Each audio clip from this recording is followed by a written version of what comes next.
नमस्कार। आज हम डिस्कस करेंगे इंपॉर्टेंट हिमाचल प्रदेश जीके के क्वेश्चन। देखिए, हिमाचल प्रदेश जीके के इंपॉर्टेंट क्वेश्चन जो है वो डिस्कस किए जाएंगे। आपको पता है कि आने वाले जितने भी एग्जाम हैं जहां पर हिमाचल जीके के क्वेश्चन पूछ जाएंगे वहां पर इस सीरीज से जो है वो आपको हेल्प मिलेगी।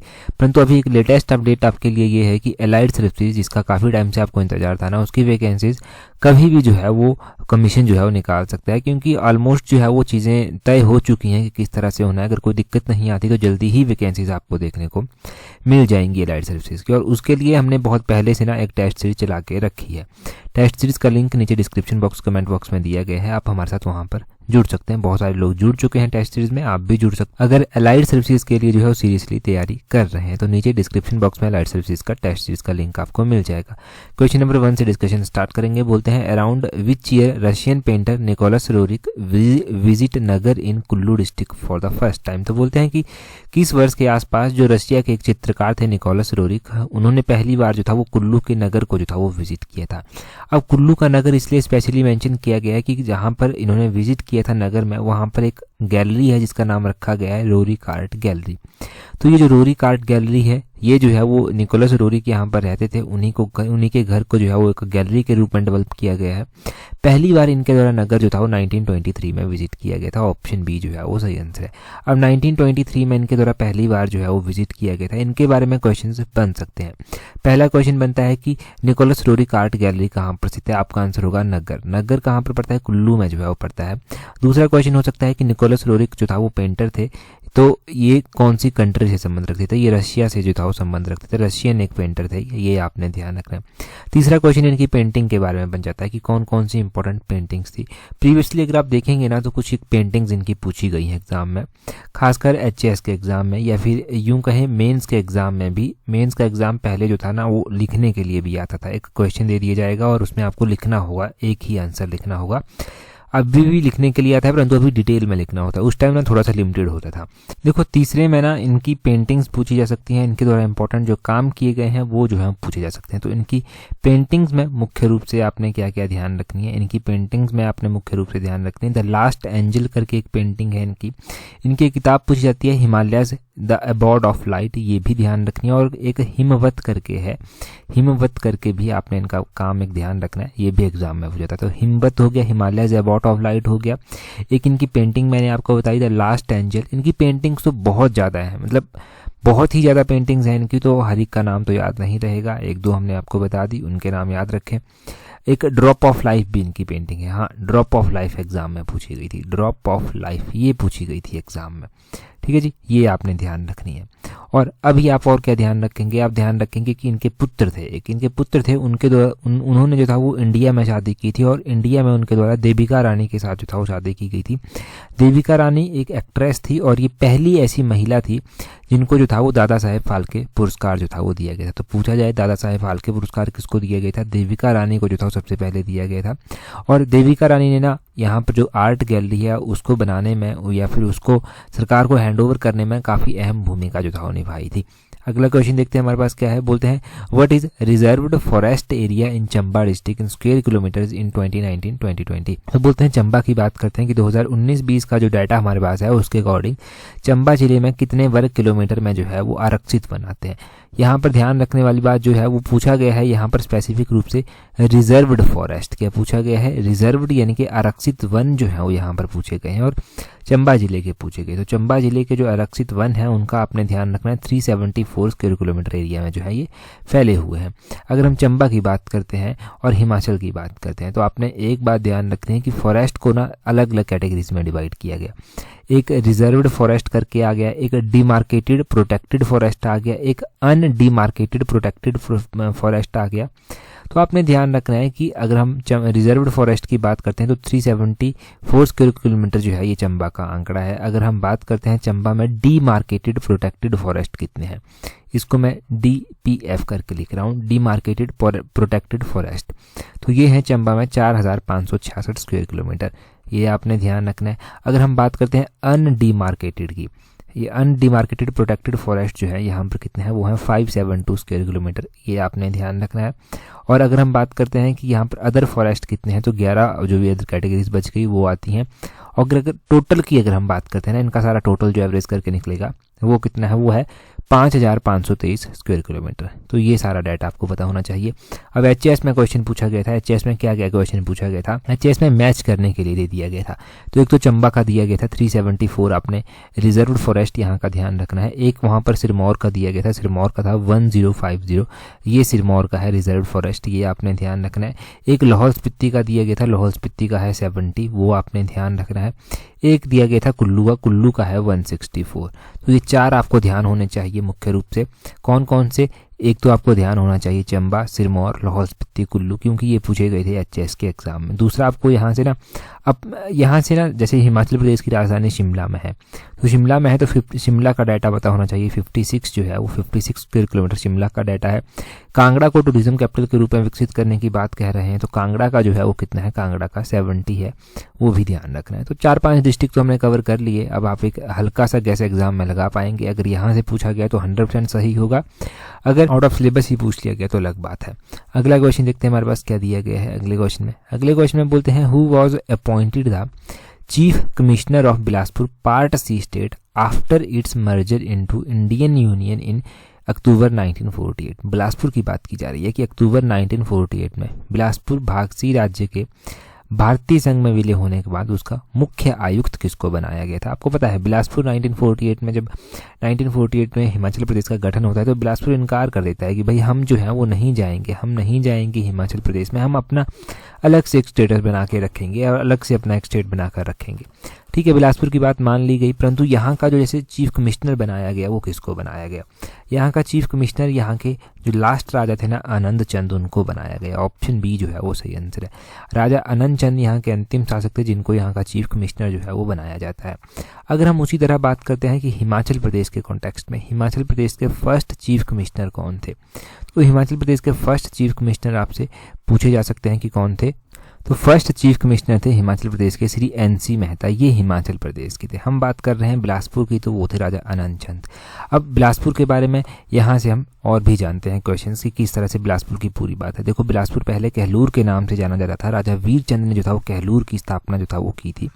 उसके बाद कहलूर का स्टेटस या फिर कहलूर का नाम जो है वो बिलासपुर पड़ जाता है, क्योंकि राजा दीपचंद यहाँ के राजा बनते हैं। 1654 के आसपास ये क्या करते हैं, बिलासपुर की राजधानी जो है वो बिलासपुर में स्थापित कर देते हैं और बिलासपुर शहर की स्थापना 1654 में जो है वो हो जाती है।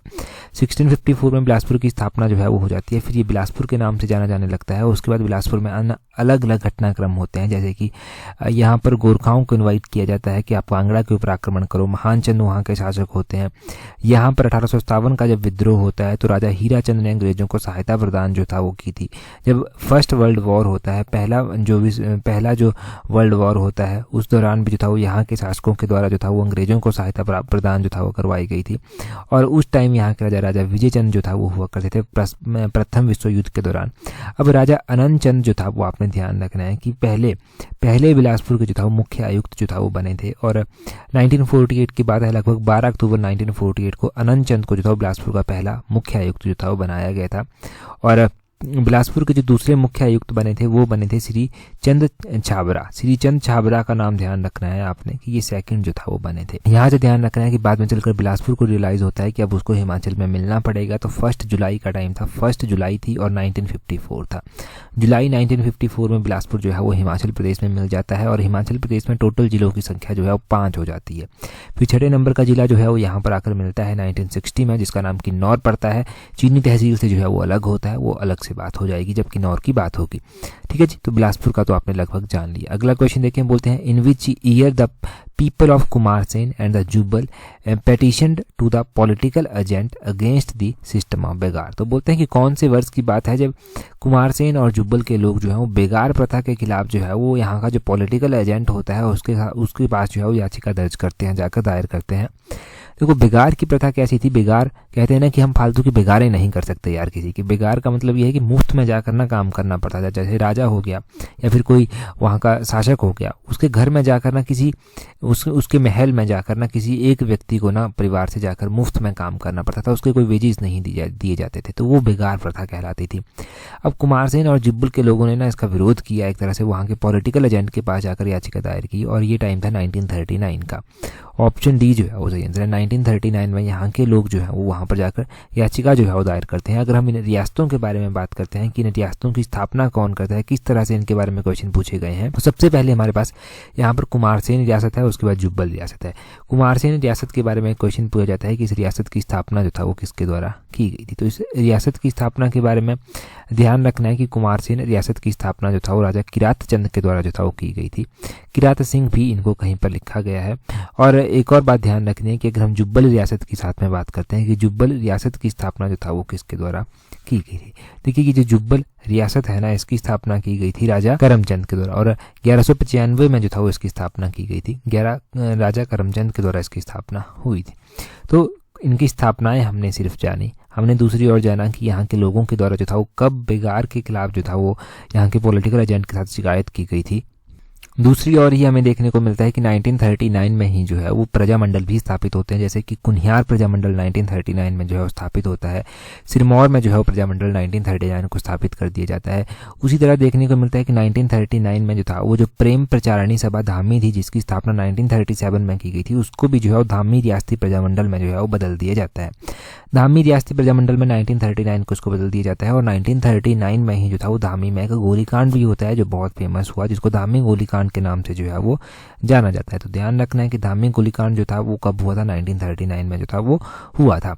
और बेगार तो थी ही ये कॉमन समस्या, जिसके खिलाफ जो था वो टाइम टाइम पर यहाँ के लोग या फिर पहाड़ी रियासतों के लोग जो था वो आवाज़ उठाते रहे। अगला क्वेश्चन देखते हैं हमारे पास क्या दिया गया है। नेक्स्ट क्वेश्चन में देखिए हमारे पास क्या पूछा गया है। नेक्स्ट क्वेश्चन में पूछा गया है which raja of Mandi next Darang and Gumma जो माइंस है यहाँ की अराउंड 1554। तो बोलते हैं कि 1554 के आसपास जो है मंडी के किस राजा ने दरंग और गुम्मा को कब्जे में कर लिया था। तो यहाँ के ये राजा का नाम पूछा गया है, कौन हुआ करते थे। मंडी की हिस्ट्री अगर आपने पढ़ी है, मंडी की हिस्ट्री हम डिस्कस कर चुके हैं। कहाँ पर डिस्कस की है हमने? ब्लोखरा सीरीज में ना हर एक डिस्ट्रिक्ट को डिटेल से डिस्कस किया। अगर ब्लोखरा सीरीज आपने देख ली ना तो आपको लगेगा कि ब्लोखरा किताब आपने पढ़ ली है। जो हिमाचल की किताब है ना, द वंडरलैंड करके, अलौकिक हिमाचल प्रदेश करके, वो किताब आपको लगेगा कि आपने पढ़ ली है अगर उस सीरीज को आप कंप्लीटली देख लेते हैं। प्ले लिस्ट में देख लेना, उसका लिंक दिया गया है। अभी हम बात कर रहे हैं यहाँ पर मंडी के बारे में कि मंडी के राजा कौन हुआ करते थे 1554 में। तो 1554 में मंडी के राजा साहिब सेन जो था वो हुआ करते थे। राजा साहिब सेन के दौरान जो था ये हुआ था। ऑप्शन ए सही आंसर है। अब एक क्वेश्चन यहाँ से क्वेश्चन में से ही निकालिए। क्वेश्चन पूछने वाला ये पूछ लेगा कि साहिब सेन ने जो था वो किस वर्ष के आसपास जो था वो मंडी की जो दरंग और गुम्मा जगह हैं उनको जो था वो अपने कब्जे में ले लिया था। तो आपका आंसर होगा 1554 में। एक और क्वेश्चन पूछ जाता है एग्जाम में कि नमक की खदानें हिमाचल में कहाँ पर हैं। तो नमक की खदानें जो है वो हिमाचल प्रदेश के दरंग और गुम्मा में जो है वो स्थित है। अब उस टाइम क्या होता था ना, मंडी तो एक रियासत थी परंतु अलग अलग राणा भी ना शासन करते थे। तो एक मंडी के राजा क्या करते हैं, मंडी के राजा जो है वो दरंग के राणा के ऊपर जो है वो आक्रमण कर देते हैं। दरंग के राणा के ऊपर आक्रमण करते हैं क्योंकि उनकी रानी थी प्रकाश देवी, उनके कहने पर जो है वो राजा आक्रमण करते हैं, अपनी रानी के कहने पर। अब राजा वहाँ पर आक्रमण करते हैं और उसको जो है अपने कब्जे में जो है वो ले लेते हैं और दरंग का क्षेत्र जो है वो राजा साहिब सेन के अधिकार में जो है वो आ जाता है। और इससे पहले भी दरंग पर जो था वो शासन रहा था बेशक मंडी का, परंतु अब जो है पूरी तरह से फिर से इनके अधीन जो है वो आ जाता है। इनके कार्यकाल के दौरान में देखने को मिलता है कि भारत पूरा जो इंडिया है ना, इंडिया में ना मुगलों का आगमन जो है वो हो जाता है।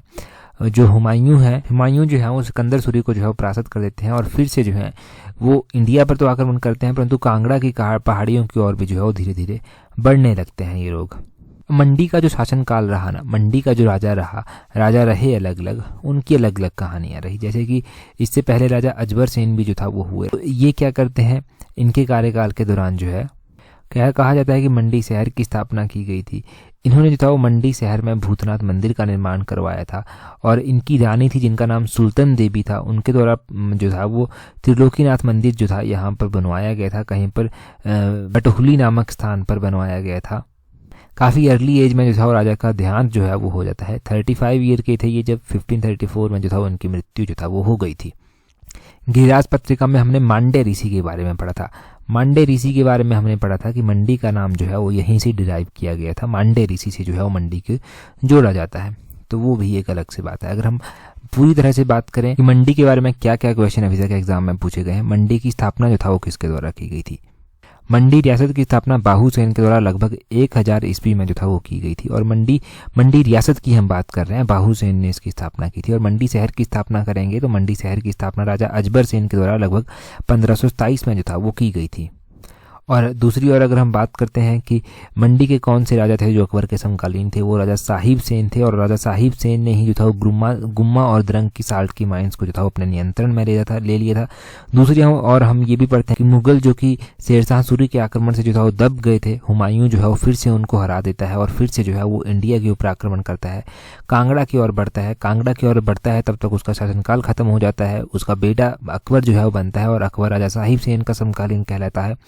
मंडी के राजा ईश्वरी सेन हुए जिनको 12 वर्षों तक नदौन में ही बंदी बनाकर रख लिया गया वो कांगड़ा के राजा के द्वारा। अब 1805 की बात है जब गोरखा यहाँ पर आक्रमण करते हैं, तो गोरखाओं के आक्रमण के दौरान जो था वो राजा ईश्वरी सेन को जो था वो वहां से आजाद करवाया गया था। मंडी के एक राजा ऐसे भी हुए जिनके कार्यकाल के दौरान लॉर्ड मेयो ने मंडी विजिट किया 1871 में, वो राजा विजय सेन थे, उनका नाम ध्यान रखना है। राजा विजय सेन के कार्यकाल के दौरान सस्पेंशन ब्रिज भी जो था वो बनाया गया था, वो भी आपने ध्यान रखना है। साथ में ध्यान रखना है कि मंडी रियासत के अंतिम शासक कौन थे, तो मंडी रियासत के अंतिम शासक राजा जोगिंदर सेन जो था वो हुआ करते थे। तो राजा जोगिंदर सेन का नाम भी ध्यान रखना है। तो बहुत सारे क्वेश्चन हमने जाने, हर एक क्वेश्चन बहुत इंपॉर्टेंट है और हर एक क्वेश्चन को आपने ध्यान भी रखना है। अगले क्वेश्चन में देखें क्या पूछा गया है। बोलते हैं which was the smallest princely state in Kangra region. तो बोलते हैं कि कांगड़ा रियासत जो है ना, सिर्फ कांगड़ा रियासत की हम बात कर रहे हैं कि कांगड़ा रियासत का सबसे स्मॉलेस्ट जो प्रिंसली स्टेट था वो कौन सा था। अगर हम बात कर रहे हैं ना कांगड़ा रियासत की, तो कांगड़ा रियासत का सबसे स्मॉलेस्ट जो प्रिंसली स्टेट था वो था कुटलैहर। कुटलैहर ऑप्शन डी जो है वो सही आंसर हो जाएगा। रिपीटेड क्वेश्चन है, पता नहीं कितने का एग्जामों में पूछा गया होगा, परंतु जितने भी एग्जामों में पूछा गया सारे के सारे पब्लिक सर्विस कमीशन के द्वारा ही कंडक्ट करवाए गए थे। HPSSC के द्वारा नहीं पूछा गया होगा तो रेयरली, परंतु नहीं पूछा गया जहाँ तक मुझे ध्यान है। अगर हम बात करते हैं ना कुटलैहर की, तो देखो कुटलैहर ये जो था ये सबसे छोटी रियासत थी और ये थी कांगड़ा की सबसे छोटी रियासत। जो कांगड़ा के अंडर रियासतें आती थी उनमें से सबसे छोटी रियासत ये हुई। इसकी स्थापना मैंने एक और वीडियो में बताई थी आपको इससे पहले भी कि जसपाल जो यहाँ के शासक थे, जसपाल के द्वारा जो था वो यहाँ की स्थापना की गई थी, इस रियासत की स्थापना।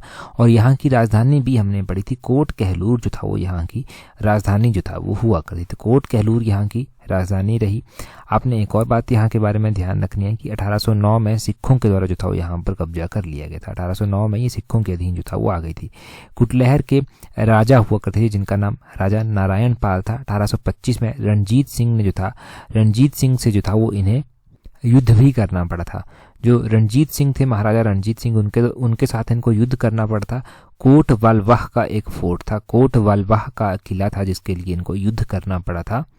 और इस रियासत के अंतिम शासक जो था वो कुटलैहर रियासत के जो अंतिम शासक थे वो कौन हुए, वो हुए वृजमोहन पाल। तो वृजमोहन पाल का भी नाम आपने ध्यान रखना है। और कुटलैहर रियासत जो है वो अभी ऊना जिले के आसपास ही जो है वो लगती है।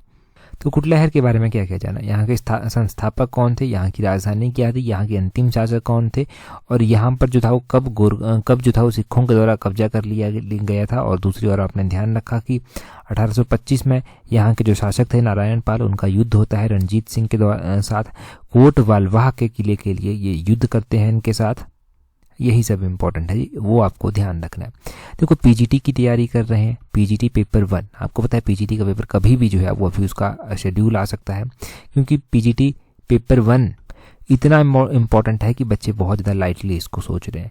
पेपर 1 में ही पास नहीं होंगे तो पेपर 2 में क्या फ़ायदा नंबर लेने का। और पेपर 2 में नंबर आ गए, पेपर 1 में किसी के साथ पेपर 2 में नंबर ज़्यादा आ गए, पेपर 2 में नंबर क्लैश भी कर गए तो पेपर 1 के ही नंबर काउंट होंगे। तो पीजीटी पेपर 1 का ध्यान रखें कि नेगेटिव मार्किंग में आपको डील करना है। सबसे ज़्यादा इंपॉर्टेंट है प्रैक्टिस करने के लिए टेस्ट सीरीज़ हमने जो है वो चलाई हुई है। टेस्ट सीरीज़ का लिंक नीचे डिस्क्रिप्शन बॉक्स कमेंट बॉक्स में दिया गया है, वहाँ से आप अवेल कर सकते हैं और अच्छे से प्रैक्टिस कर सकते हैं ताकि पीजीटी पेपर 1 में कोई भी धोखा आपको ना लगे, वहाँ पर आपकी प्रैक्टिस अच्छी हो। अगला क्वेश्चन देखें, बोलते हैं which river separate Sirmaur from Jaunsar. तो बोलते हैं कि कौन सी नदी सिरमौर को जौनसार से जो है वो अलग करती है।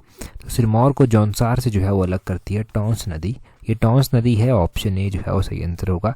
टॉन्स जो कि यमुना की एक सहायक नदी है, ये जो है वो सिरमौर को जौनसौर से जो है वो अलग करती है। अब नदियों के बारे में भी जो है वो थोड़ी चर्चा कर ली जाए या फिर थोड़ा सा रिवीजन कर लिया जाए। यमुना नदी हिमाचल प्रदेश की सबसे छोटी नदी है और इसका वैदिक नाम जो है वो कालिंदी है, और यमुना की ही एक सहायक नदी है टॉन्स। ये जो है वो यमुना के साथ कालसी नामक स्थान पर जो है वो जुड़ती है, आकर कालसी नामक स्थान पर यमुना के साथ ये मिल जाती है, और ये सिरमौर को जौनसौर से जो है वो अलग करती है। ये भी आपने ध्यान रखना है। यमुना की और भी बहुत सारी सहायक नदी हैं, जिनमें गिरी आता है, बाटा आता है, जलाल आता है, ये सारे यमुना की सहायक नदी हैं। इसके अलावा भी कुछ एक सहायक नदियां हैं, जैसे कि पब्बर इसकी इंपॉर्टेंट सहायक नदी हो गई, बाटा इसकी इंपॉर्टेंट सहायक नदी हो गई, पतसरी इसकी इंपॉर्टेंट सहायक नदी हो गई। पब्बर नदी के बारे में क्वेश्चन पूछा जाता है कि ये कहाँ से निकलती है, तो चंदर नाहन झील से जो है पब्बर नदी जो है वो निकलती है। गिरी के बारे में क्वेश्चन पूछा जाता है कि कहाँ से निकलती है, तो गिरी जो है वो कुप्पर पीक से निकलती है, वो भी आपने ध्यान रखना है। तो ये सारे क्वेश्चंस आपको टिप्स पर याद होने चाहिए, और डेफिनेटली होंगे भी, अभी तक याद हो गए क्योंकि हमने रिवाइज कर रखा है इनको। अगला क्वेश्चन देखते हैं हमारे पास क्या है। अगले क्वेश्चन में बोलते हैं which of the following was an offshoot of Tharoch princely state, तो बोलते हैं कि निम्नलिखित में से कौन सा थरोच रियासत की एक शाखा थी। अगर हम बात करते हैं ना कि इनमें से कौन सी थरोच रियासत की एक शाखा जो था वो हुआ करती थी, वो हुआ करती थी ढाडी। ढाडी एक रियासत है, रियासत हुआ करती थी, ये जो था वो थरोच की शाखा हुआ करती थी। ढाडी ऑप्शन सी जो है वो सही आंसर है। पहले तो हम थरोच के बारे में जानेंगे, फिर हम ढाडी के बारे में भी थोड़ा सा जानेंगे। थरोच रियासत की स्थापना राजा किशन सिंह के द्वारा जो था वो की गई थी। थरोच रियासत के बारे में क्वेश्चन पूछा जाता है कि 1815 में जब गोरखाओं के द्वारा आक्रमण किया गया था तो यहाँ के शासक कौन थे। यहाँ के शासक थे ठाकुर करम सिंह, वो आपने ध्यान रखना है। थरोच रियासत के अंतिम शासक कौन थे, तो वो थे ठाकुर सूरत सिंह, ये भी ध्यान रखना है। और आपने एक और बात ध्यान रखनी है कि ढाडी रियासत जो है, ढाडी रियासत जो था वो थरोच की एक शाखा हुआ करती थी, और ढाडी रियासत पर जो था बाद में चलकर बुशहर का कब्जा भी जो है वो होता है। और 1896 में जो था वो रावणगढ़ और डाढ़ी को जो था वो जुब्बल रियासत की जागीरें जो है वो बना दिया गया था। इसका तो ना हिस्ट्री ही ऐसी रही ढाडी रियासत की कि इसको ना अलग अलग रियासतों में मिलती रही, तो इसका कुछ बड़ी ज़्यादा हिस्ट्री स्ट्रॉन्ग नहीं रही। पहले थरोच की ये शाखा बनी रही, फिर उसके बाद बुशहर ने इसके ऊपर कब्जा कर लिया। 1896 में रावणगढ़ और ढाडी को भी साथ में जो है वो जुब्बल रियासत की जागीर बना दिया जाता है, और 1948 जब आता है तो ये जुब्बल तहसील का भाग बन जाती है और हिमाचल प्रदेश में आकर फाइनली जो है वो मिल जाती है। ये आपने नोट करना है। अगला क्वेश्चन देखिए हमारे पास क्या पूछा गया है। अगले क्वेश्चन में पूछा गया है according to 2011 census what is the sex ratio in Himachal Pradesh, तो बोलते हैं कि 2011। एक्चुअली में यहाँ पर 2001 करना था, मैंने 2011 कर दिया है। 2001 करना था क्योंकि 2001 यहाँ पर होना था, मैंने गलती से 2011 कर दिया है। चलिए हम दोनों ही डिस्कस करेंगे। वैसे भी अभी आपको आंसर करना है 2001 के अकॉर्डिंग। 2001 के अकॉर्डिंग हिमाचल प्रदेश की जो सेक्स रेशो है, लिंगानुपात है, वो कितना है, ये यहाँ पर पूछा गया है। देखो 2011 की जनगणना तो बहुत ही आसान है, वो आपको पता है कि 972 जो है वो हिमाचल प्रदेश की सेक्स रेशो है। परंतु हम बात 2001 की कर रहे हैं, 2001 की हम बात कर रहे हैं। तो 2001 की जो जनगणना हुई उसके अनुसार जो था वो हिमाचल प्रदेश का जो सेक्स रेशो था वो था 968। ऑप्शन डी जो है वो सही आंसर हो जाएगा। अब यहाँ से कुछ कॉन्सेप्ट जानते हैं, कुछ बातें जानते हैं जो आपको याद रखनी है। आपको ध्यान रखना है कि 2001 में जनगणना हुई, उसके बाद 2011 में जनगणना हुई। 2001 की जनगणना के अनुसार हिमाचल की जो सेक्स रेशो थी वो थी 968, और 2011 की जनगणना के अनुसार हिमाचल की सेक्स रेशो थी 972। 2001 में जब जनगणना होती है तो उसके अकॉर्डिंग हिमाचल की जो पॉपुलेशन थी वो थी 60,77,900, और इसके अलावा जो 2011 की जनगणना होती है उसके अकॉर्डिंग हिमाचल की जो पॉपुलेशन है वो है 68,64,600। 68 लाख और 60 लाख, ये आपने ध्यान रखना है। आपने ध्यान रखना है कि हिमाचल का एरिया कितना है। हिमाचल का एरिया है 55,673 स्क्वायर किलोमीटर, वो आपने ध्यान रखना है। साथ में ही आपने ध्यान रखना है कि 2011 की जनगणना के अनुसार हिमाचल की डेंसिटी कितनी थी, 123 थी। 2001 की जनगणना के अनुसार हिमाचल की डेंसिटी कितनी थी, वो थी 109 आपने ध्यान रखना है। तो इन दोनों के बारे में 2001, 2011 इनके बारे में कोई भी क्वेश्चन पूछा जाए तो आपको कन्फ्यूजन नहीं होना चाहिए। ये मैंने चार्ट जैसा बना दिया तीन चीज़ों का, एक यहाँ की सेक्स रेशो हो गई, एक यहाँ की डेंसिटी हो गई, एक यहाँ की पॉपुलेशन हो गई। इसको आप लिख भी सकते हैं यहाँ पर अपने में, नोट्स में और अपडेट भी कर सकते हैं, नोट्स को बड़े अच्छे से अपडेट हो जाएंगे। अगला क्वेश्चन देखते हैं हमारे पास क्या पूछा गया है। अगले क्वेश्चन में बोलते हैं यहाँ पर which is the smallest sanctuary in Himachal Pradesh. तो हिमाचल की सबसे छोटी सेंचुरी पूछी गई है, वाइल्ड लाइफ सेंचुरी की हम बात कर रहे हैं। तो हिमाचल प्रदेश की सबसे छोटी जो वाइल्ड लाइफ सेंचुरी है वो कौन सी है? सिल्ली वाइल्ड लाइफ सेंचुरी सोलन की। ऑप्शन ए जो है वो सही आंसर है। सिल्ली वाइल्ड लाइफ सेंचुरी है सोलन की, जो हिमाचल प्रदेश की सबसे छोटी वाइल्ड लाइफ सेंचुरी है। उसी तरह हिमाचल प्रदेश की सबसे बड़ी जो वाइल्ड लाइफ सेंचुरी है वो कौन सी है? हिमाचल प्रदेश की सबसे बड़ी जो वाइल्ड लाइफ सेंचुरी है वो है किब्बर वाइल्ड लाइफ सेंचुरी, और ये किब्बर वाइल्ड लाइफ सेंचुरी जो है वो लाहौल स्पीति में जो है वो पड़ती है। हिमाचल प्रदेश में अगर हम बात करते हैं ना कि वाइल्ड लाइफ सेंचुरी के अलावा क्या क्या क्वेश्चन पूछे जाते हैं, यहाँ पर क्वेश्चन बन जाता है आपके पास कि हिमाचल प्रदेश के नेशनल पार्क कौन कौन से हैं। तो 5 नेशनल पार्क यहाँ पर मुख्य रूप से आ जाते हैं। ग्रेटर हिमालयन नेशनल पार्क जो कि यूनेस्को की वर्ल्ड हेरिटेज लिस्ट में शामिल किया जा चुका है, और 2014 की बात है जब इसको शामिल किया गया था। दूसरा हमारे पास पिन वैली नेशनल पार्क जो है वो आ जाता है। तीसरा हमारे पास सिंबल भरा नेशनल पार्क आ जाता है। चौथा हमारे पास इंद्र किला नेशनल पार्क आ जाता है, और 5वां हमारे पास खीर गंगा नेशनल पार्क आ जाता है। ये जो इंद्र किला और खीर गंगा नेशनल पार्क है ये कुल्लू में जो है वो पड़ते हैं। चिंबलबरा नेशनल पार्क जो है वो सिरमौर में पड़ता है। तो ये भी आपने ध्यान रखना है कि कहाँ कहाँ पर ये पड़ते हैं। वाइल्ड लाइफ सेंचुरीज तो आपने सबसे बड़ी जान ली, सबसे छोटी जान ली। आप कौन से डिस्ट्रिक्ट से हैं, अगर वहाँ पर कोई वाइल्ड लाइफ सेंचुरी है तो वो आप कमेंट करके बता देंगे। थोड़ा सा रिवीजन आपका हो जाएगा, हमारा साथ में रिवीजन हो जाएगा सभी का। वहां से आगे देखेंगे क्वेश्चन में बोलते हैं who described the invasion of Mahmud Ghaznavi on Nagarkot in Tarikhe Yamini. तो बोलते हैं तारीखे यामिनी में जो है वो नगरकोट पर मोहम्मद गजनबी के आक्रमण का वर्णन किसके द्वारा जो था वो किया गया था। ये क्वेश्चन हमने लास्ट वीडियो में मिशन एलाइट की जो लास्ट वीडियो थी ना उसमें डिटेल से जाना था। तो अभी आप कमेंट करके इसका आंसर जो है वो बताएंगे। एक अच्छा रिवीजन आपका हो जाएगा, ब्रेनस्टॉर्मिंग साथ में हो जाएगी। हमारा टारगेट क्या है कि चीज़ों को बार बार रिवाइज किया जाए और चीज़ों को इस पॉइंट ऑफ व्यू से रिवाइज किया जाए, वो एग्ज़ाम में आपकी हेल्प करे, और डेफिनेटली करती भी हैं, आगे भी करती रहेंगी। टेलीग्राम पर अगर आप नहीं जुड़े हैं, टेलीग्राम पर जुड़ने के लिए अपने टेलीग्राम से सर्च करना @allexam31, इस तरह से सर्च करना, आपको हमारा टेलीग्राम चैनल जो है वो मिल जाएगा। टेलीग्राम पर जुड़ जाइए, डेफिनेटली आपको हर एक इंपॉर्टेंट अपडेट वहाँ पर मिल जाएगी जो आपके एग्जाम में जो है वो हेल्प करेगी। That's all for today. Thank you very much for watching and listening it very patiently.